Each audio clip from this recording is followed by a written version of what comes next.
You will hear a conversation between an assistant at a community centre and a man who wants to join some evening classes. First, you have some time to look at questions 1 to 6.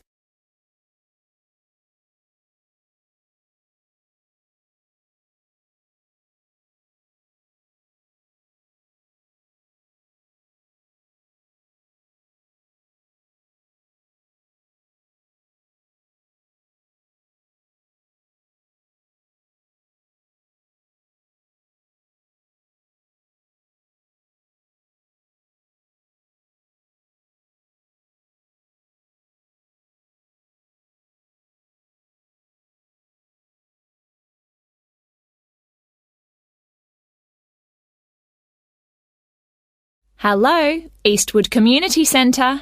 Oh, hello. My name's Andrew Dyson. I'm calling about the evening classes you offer. OK, Mr Dyson. Are there any classes in particular that you're interested in? Yes, you've got a class called Painting with Watercolours, I believe. That's right. It's a popular class, so this term it'll be moving to the hall, so they've got more room. Right. I know it's on Tuesdays, but what time exactly? It was 6:30 last term, but let me just have a look at the details. OK, it'll be 7:30 this time. Probably it suits more people. Well, it's my wife who's really interested, and that'll be good for her because she's home from work by 7:15. That'll give her just enough time to get there. What does she need to bring? OK, well, paints are provided by the tutor. I know that. The information says she'll need just a jar for water and some pencils for drawing. There are also lots of aprons here, so she needn't worry what she's wearing. And the cost for 4 classes is $45, including paints, as I said. OK. Now, we're both quite keen on the Maori language class. There are spaces on the next course, so you could join that. Oh, good. Which room will that be in? When you come in through the entrance of the community centre building, you'll need to go straight up the stairs in front of you, all the way to the top, and it's the small room you'll find there. I see. All right, and let me just check when it's starting. I heard from someone that the July course has been delayed until August. I'm afraid so, and we're halfway through the June course at the moment, so there's not much point you taking that. I guess we'll have to wait then. Well, when you do come, the tutor recommends bringing a small recorder with you, just so you can listen again later. And the cost for 5 classes is currently $40. OK, useful information to know. There's one more class I'm interested in. That's the digital photography class. Oh, I've taken that class myself. The tutor's very good. That'll be in room 9, and it's starting in 2 weeks' time, in the evening, every Wednesday at 6 o'clock. Obviously I need to bring the camera with me. I suppose it'd be useful to have the instructions that go with the camera too? I'd say so. Some people bring along a lot of accessories like extra lenses, but there's really no need for this class. It's mainly focusing on composition, really, and getting the most out of the basic camera. That's exactly what I need. And how much does it cost? Let's see. For 4 classes, it's $35. But if you take 8, it works out as $55. So you're making a bit of a saving. $15, that is. I see. Before you hear the rest of the conversation, you will have some time to look at the questions 7 to 10.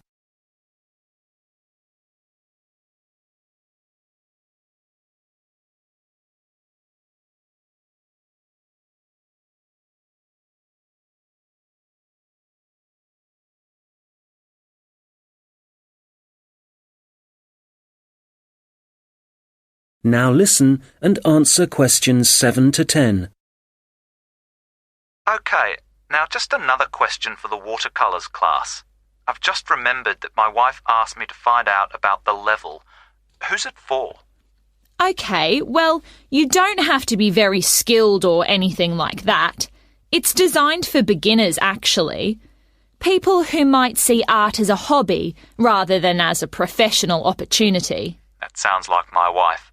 And, who do I talk to if I want to find out some more about the Maori language classes? Probably best to talk to the tutor directly. He'll be in the office in about half an hour. His name's Jason Kuai. That's K-A-H-U-I. Good. I'll give him a call. Oh, if you do decide to come to the photography class, don't forget to look at your camera battery and make sure it's charged. I know it sounds obvious, but I've seen a few people suddenly find the cameras stopped working right in the middle of class. Yes, I can imagine it'd be easy to forget that. Oh, that reminds me. In the final week of the photography course, is it right that there's a visit to a show in the local area? I work in the city, you see, so I might have to come home early for that one. Yes, they'll decide the date once the class has started. Is there anything else I can... That is the end of section 1. You now have half a minute to check your answers.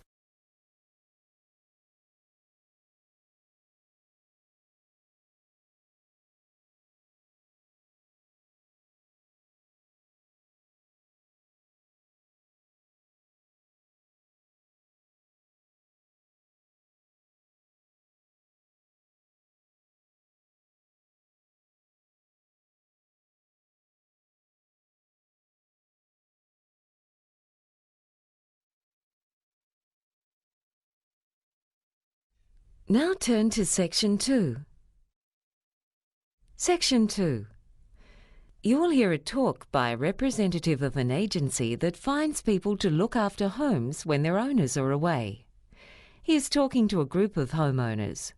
First, you have some time to look at questions 11 to 20.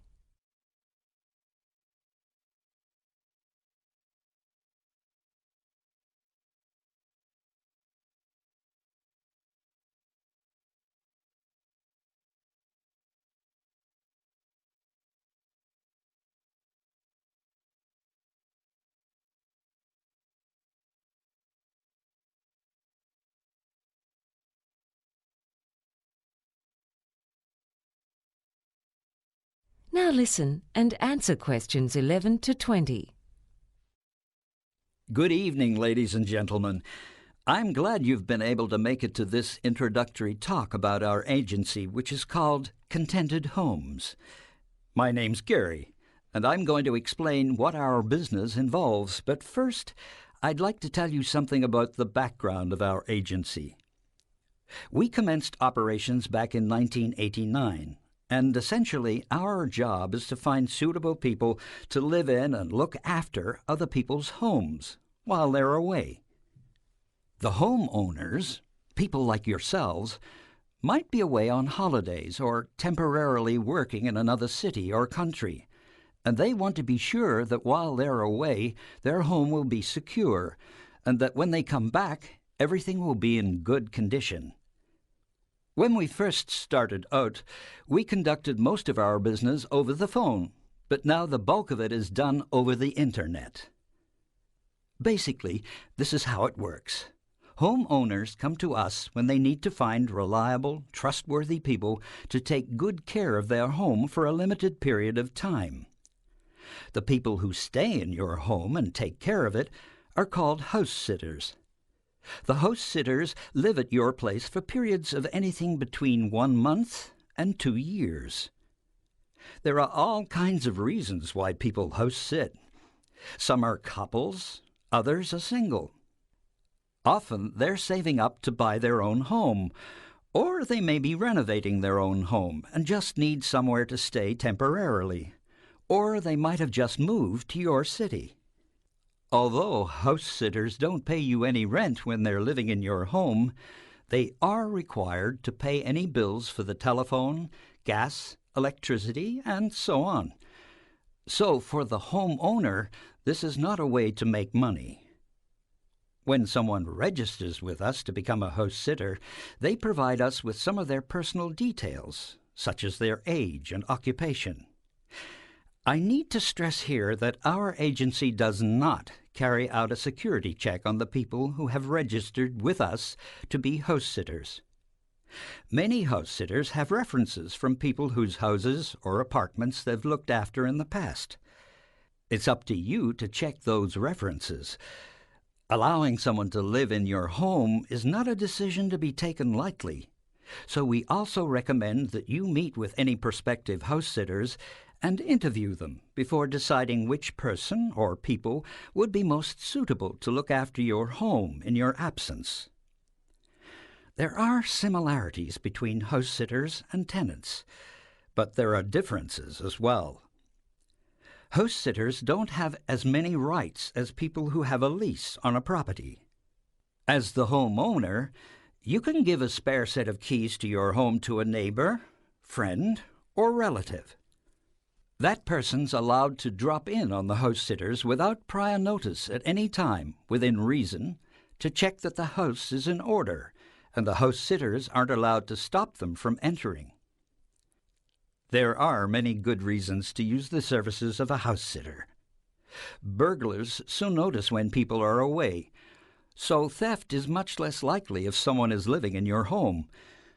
But it's not simply a matter of security. House sitters keep your home clean and tidy.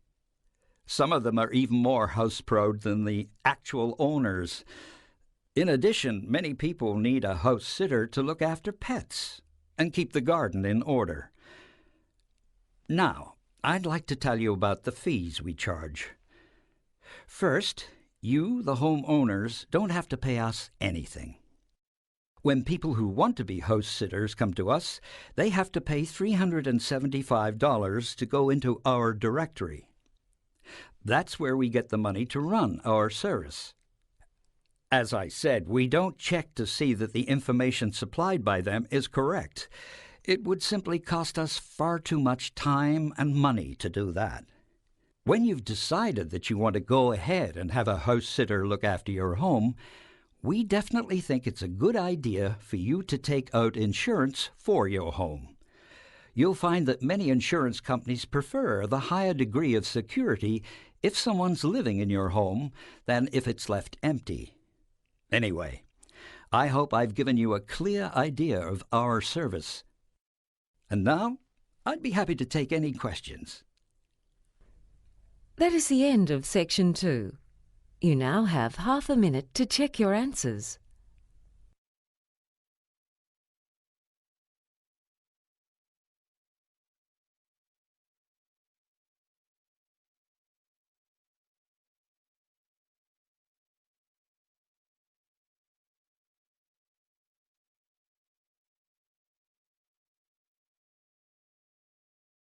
Now turn to Section 3.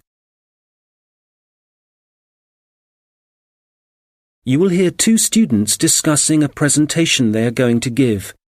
First, you have some time to look at questions 21 to 25.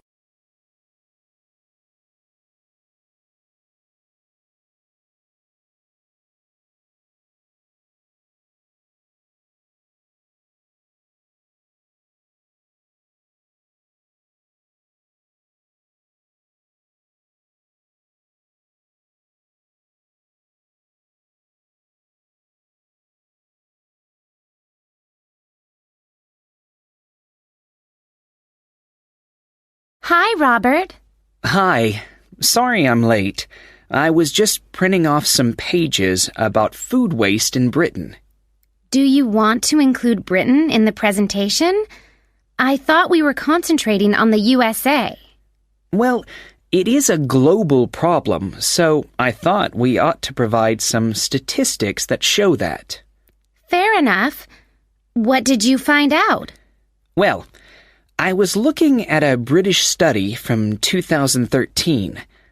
It basically concluded that 12 billion pounds worth of food and drink was thrown away each year, all of it ending up in landfill sites.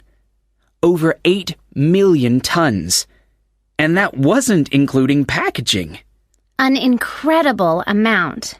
Yes, and they were only looking at what households threw away. So there's no information about restaurants and the catering industry.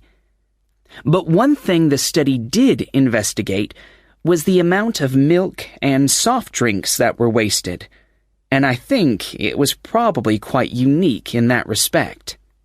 Interesting. You know, in the other European reports I've read, there's one thing they have in common when they talk about carbon dioxide emissions. I know what you are going to say.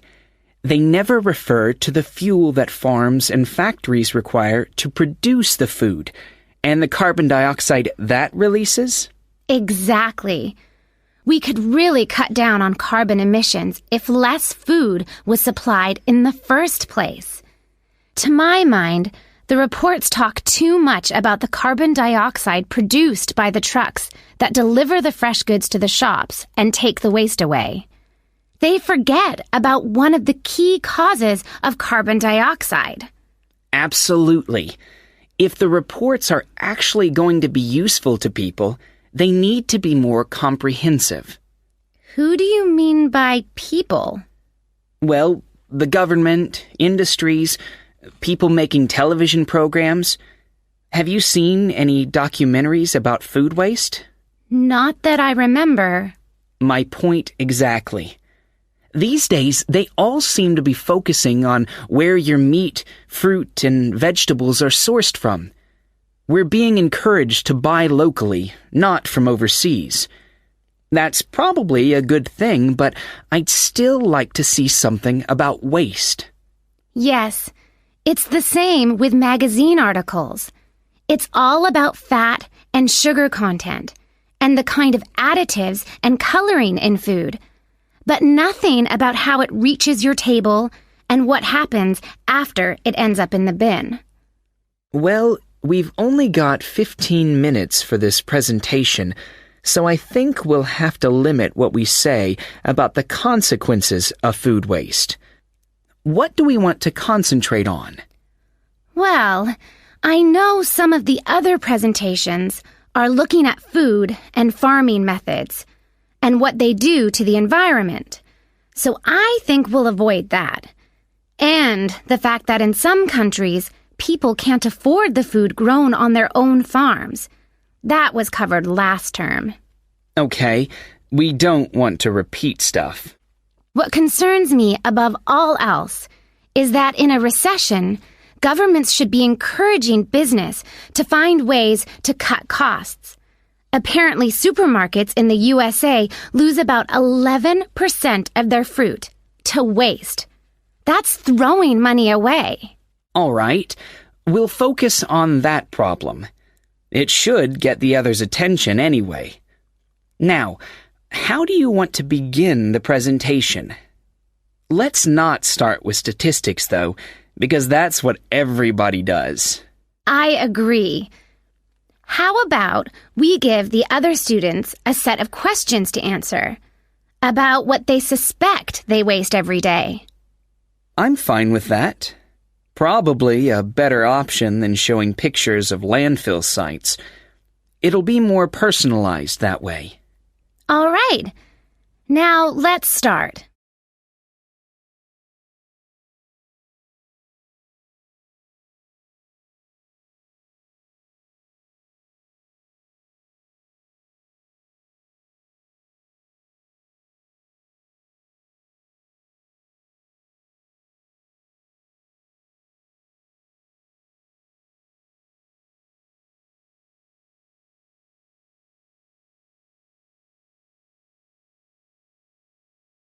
Now listen and answer questions 26 to 30.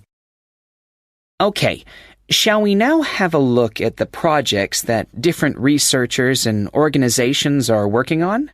For me, the project I really liked was the one at Tufts University.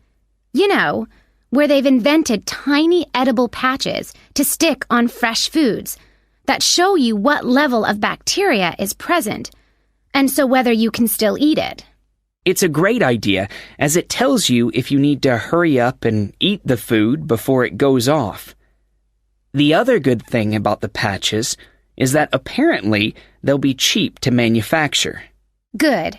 Then the other thing I thought was great was the Massachusetts Institute of Technology project. I hadn't seen that. Well, they've developed these sensors that can detect tiny amounts of ethylene. Ethylene is the natural plant hormone in fruit that makes them turn ripe, apparently. The researchers think that they can attach the sensors to cardboard boxes, and then supermarkets can scan the sensors with a portable device to see how ripe the fruit inside is. That's got to be a quicker way to check for ripeness than taking each box off the shelf and opening it. Definitely. And I thought that Lean Path was worth mentioning too. Their waste tracking technology means that caterers can see how much food is being wasted and why. That'll increase profits for them eventually. Yes. And did you read about 0%? They've produced this smartphone application that allows restaurants to send donation alerts to food charities. The charities can then pick up the unwanted food and distribute it to people in need. In the long run, that'll definitely benefit poorer families in the neighborhood. No kid should go to school hungry. I agree. And I read that quite a few local governments in the USA are thinking about introducing compulsory composting in their states. So you can't put any food waste into your rubbish bins, just the compost bin. Well, I guess that means a bit more work for people. I mean, they have to separate the organic and inorganic waste themselves before they take it out to the compost bin, and you know how lazy some people are. But I guess if we all start composting, we'd be doing something positive about the problem of food waste ourselves, rather than relying on the government to sort it out. Having said that, not everyone has a garden, so I guess... That is the end of section 3. You now have half a minute to check your answers.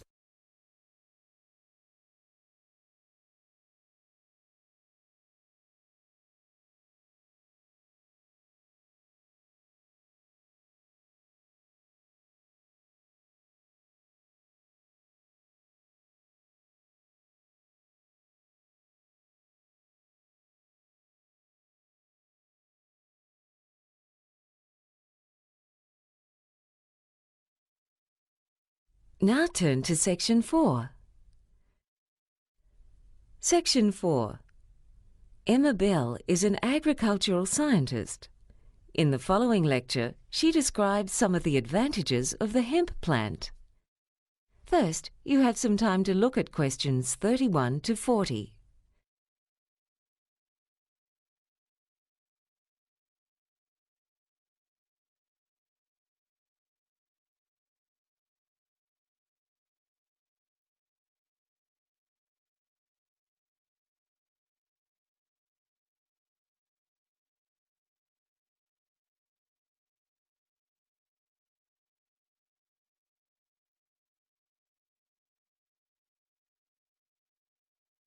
Now listen and answer questions 31 to 40. When we think of progress, we tend to look to the future. However, the past can also provide inspiration. Today, I'd like to outline some of the many ways in which the hemp plant, a plant that was used very widely until the early 20th century, can benefit both humans and the environment. You may remember that when the use of computers became more widespread, there was much talk of the paperless office. Yet now far more paper is being used than ever before. Most of that paper is made from wood, but it can also be made from hemp. Hemp is a fast-growing annual plant that can be harvested within 4 months of germination, whereas a tree takes 20 years. This means that a hectare of hemp can produce 80 times as much paper as a hectare of trees. In fact, hemp was the main source for paper production until the 20th century, and the paper it makes is of superior quality to that made from wood. Many of the rivers in the vicinity of today's paper mills suffer the effects of pollution from bleach and other chemicals used in the manufacture of paper from wood. In contrast, paper made from hemp does not require bleach. So much clothing these days is made from cotton, yet fabric has been made from hemp for over 7,000 years. The trouble with cotton crops is that they take a heavy toll on the environment and are often dependent on irrigation. Hemp can grow using far less water and does not need as much fertilizer or pesticides. In fact, hemp crops even have a natural resistance to pests. Clothes made from the tough fibre of hemp also last longer than those made from cotton, which is not something that will make clothing manufacturers very happy. But another way in which hemp is the superior material is that it's more effective in blocking out UV rays from the sun, which can cause skin cancer. To top it off, clothing made from hemp is very comfortable to wear. In parts of the world that still don't have electricity, this versatile plant can also be used to light lamps. Back in the days of sailing ships, when hemp was used to make ropes and sails, lamps were often fueled by whale oil, which gave off a much stronger-smelling black smoke. The pursuit of that oil was one of the reasons for the existence of the whaling industry, which hunted many species of whale almost to extinction. Closer to our own time, Henry Ford used hemp in the production of his first cars. These days, with panels being made of metal, even a minor accident can lead to costly repairs. Being derived from a plant, hemp panels would be less expensive. Yet perhaps an even more significant consequence would be that instead of old cars being left to rust by the roadside, an abandoned car made from hemp would rot faster. A further advantage in the case of automobiles is the fuel. One of the major causes of global warming is the use of fossil fuels in cars and trucks. Methanol is an alternative to petrol and it can be extracted from hemp.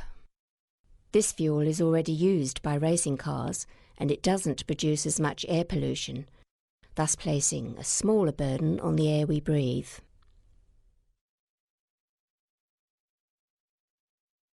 Hemp is also a source for a variety of foods. The oil that's obtained from the plant can be used to make cooking oil, butter, cheese, and even ice cream. Flour derived from hemp has a greater protein content than normal wheat flour, and its seeds contain all the amino acids, providing a form of protein that's more easily digested than that in soybeans. Carpets made from hemp are more durable than other carpets and are resistant to mildew, which grows in humid or damp conditions. It can also be used in the home to produce furnishings such as fiberboard, furniture and even plastics. Paints and varnish made from petrochemicals contain poisons, whereas this is not the case with those produced from hemp. Hemp plants are best grown close together, and because they produce an abundance of leaves, the ground underneath the plants is shaded, which hinders the growth of weeds. So farmers don't have to spend money on potentially dangerous herbicides. It thrives in areas with low rainfall and may be useful in combating salinity because it doesn't need irrigation, and its long taproot can reach underground nutrients and water. As a fast-growing plant, it's an easily renewable, biodegradable and ecologically sustainable source of a vast range of products that are currently made from polluting resources, such as coal, metals, gas and oil. This is quite plainly a case where we can make progress by learning from the past. That is the end of Section 4. Section 4. Section 4. Section